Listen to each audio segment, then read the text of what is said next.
Hey guys, welcome back to Reserved Investments on YouTube.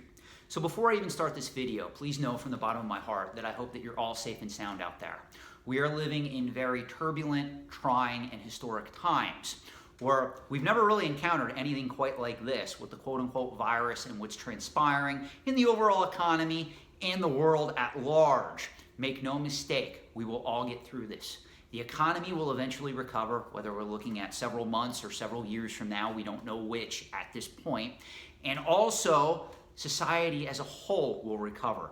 I'll eventually get back to going to the gym and dating, two activities that I am tremendously missing right now because I live in the great state of Pennsylvania in the United States, and all non-essential businesses are pretty much shut down to the point where all I can pretty much do is spend some time walking outside or spend some time in my house. And either is really appealing to me because I keep an overall busy lifestyle and I like being active and engaging with other people and doing other things. So this is pretty much a bummer for me, but we shall prevail. We will all go on. This will eventually end, guys.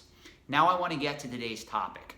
A lot of people have been asking me to comment on certain topics that I may have missed over the last several months that they really want to hear my opinion on.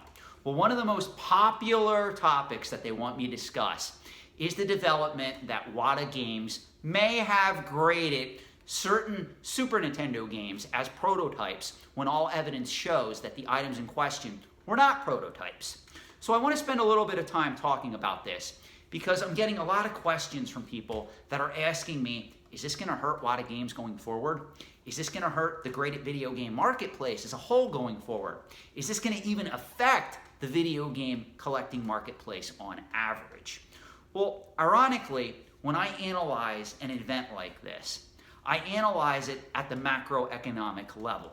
What I do is I look at the entire antiques and collectibles trade as a whole, and I go in and I look at all these other grading companies that are established on the market today, whether we're talking about coin grading, NGC, PCGS, comic book grading, CGC, which is ironically owned by NGC, same parent company, owns both, or even if we look at card grading, whether it be vintage sports cards, Pokemon, Magic the Gathering, that are pretty much dominated by companies like PSA, BGS, or if we look at other collecting markets like currency grading, which is dominated pretty much right now by PMG, which is ironically affiliated with both NGC and CGC.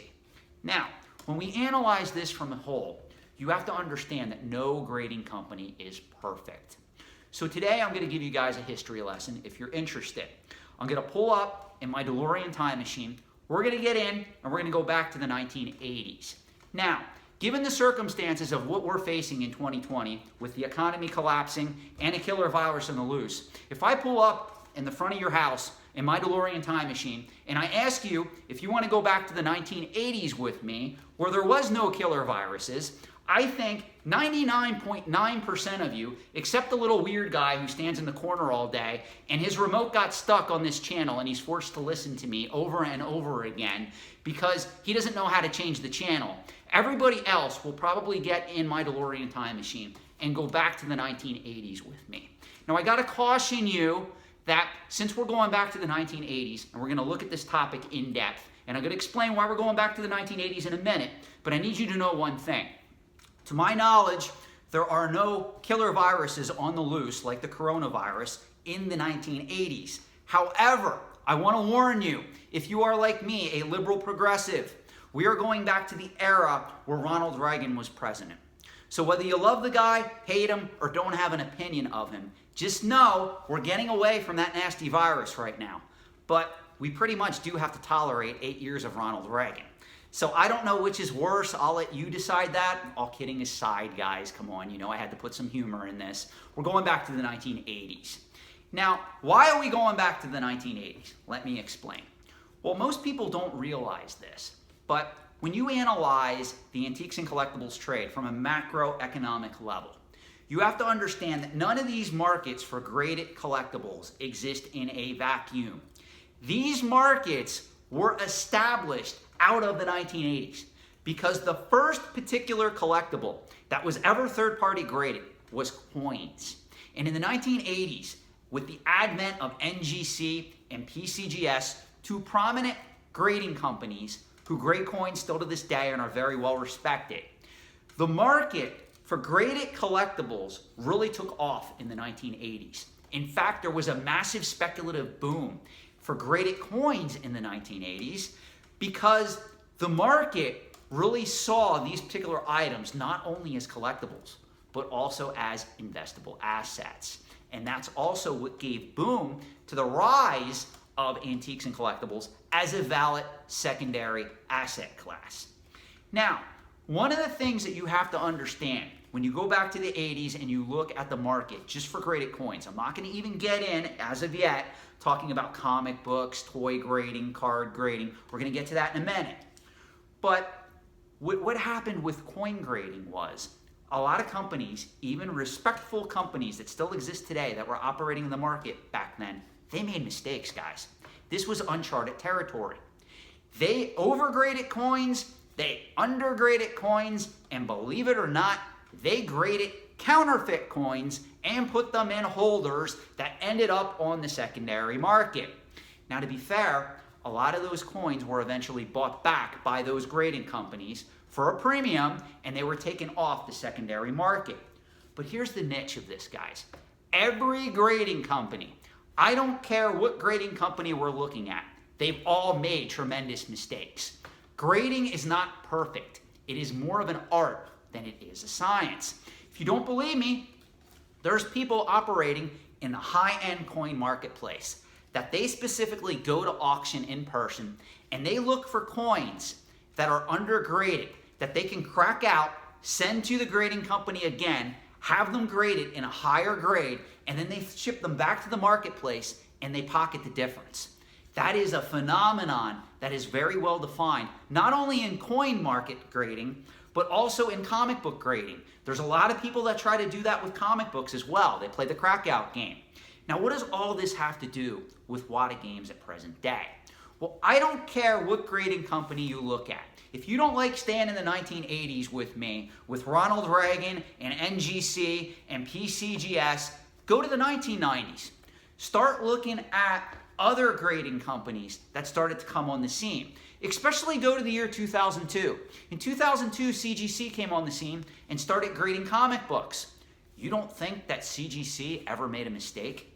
You don't think that a comic book grading company ever graded a comic book that may have had restoration and put it in a universal holder?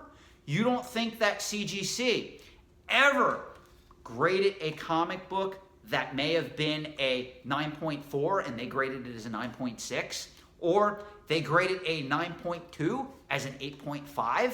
That can happen very easily, guys. It's an art. It's not a science. Companies make mistakes. Now, I know what you're going to say. Sean, this is monumental. They should have understood that these items that they were grading were not prototypes. They should not have labeled them as prototypes as a result. Well, it's no different than a coin grading company putting a counterfeit coin in a holder. Mistakes happen. The difference is what WATA does to, number one, correct the mistake, and how they learn from this going forward. If we're 4 years in on this, meaning 4 years from now, we go to the year 2024, and hopefully by then the virus recedes, guys, by the way. But hopefully by that time, WATA Games is not incorrectly grading games as prototypes when they are not prototypes. But some of you guys are really coming at WATA Games from all angles, thinking that they should be crucified over this mistake. Well, this is what I encourage you to do now that we're towards the end of this video. Analyze any grading company you want. I don't care whether it's NGC, PCGS, PMG, CGC, AFA, VGA, PSA, BGS, any grading company. Go back, Google them, start to look at controversies that erupted over their particular collecting categories and the items that they graded, and you're going to see this is a common occurrence. It doesn't mean that third-party grading is a scam. I know that when I make this video, when I release it on YouTube, there's going to be somebody that watches this video and says, aha, I knew it. Third-party grading is a scam. Look at this guy. Sean from Reserved Investments just said, these third-party grading companies, they all make mistakes. Well, so do humans. So do people who deal in this stuff. That doesn't mean that they're a bad person or everything is black and white. You must be able to analyze a lot of these markets and a lot of these events from the standpoint of sometimes things are gray. They're not always black and white. There's a lot of people that come into the antiques and collectibles trade, and they really know an awful lot about one collecting category.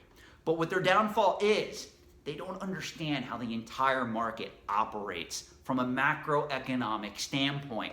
They're too busy looking at their one collecting category, the one thing that they have a passion for, and they can't see that all these particular phenomenons and speculative bubbles that we're going through right now with graded video games, vintage video games, video game grading, Magic the Gathering, Pokemon, all these markets have come and gone before. The only difference is they weren't Pokemon, they weren't Magic the Gathering, they weren't graded video games. Instead, they were vintage comic books, or vintage toys, or Hummels, or antiques, or Stiff Bears. Just understand that the market is not existing in a vacuum, even though a lot of you guys out there wish that it would. There's a lot of people that are now asking me, what effect is the coronavirus or the overall economy as it particularly enters a recessionary period? What effect is this going to have on the antiques and collectibles trade? And make no mistake, it is going to affect the trade overall. But the difference is, collecting categories operate different than high-end antique markets during a recessionary period. And this is something that we're going to talk about in upcoming videos. But what I want you to get out of this video, even if you didn't watch it to the end, even if I'm talking to myself at this point, just know that every third-party grading company has made mistakes. None are 100% perfect. Some have made erroneous errors that you would think would have cost them their market share and their business. And ironically, most of these companies, as long as they didn't do anything truly unethical, it was typically an accident as to what they got involved in, they recovered miraculously. So WATA Games will most likely recover from this. Hopefully they will learn from it and they will correct these mistakes going forward. Thank you for watching. I hope you got something out of this video, even if you do not agree with me. Have a good night, and I wish you all the best, and I will see you again really soon. Thanks, guys.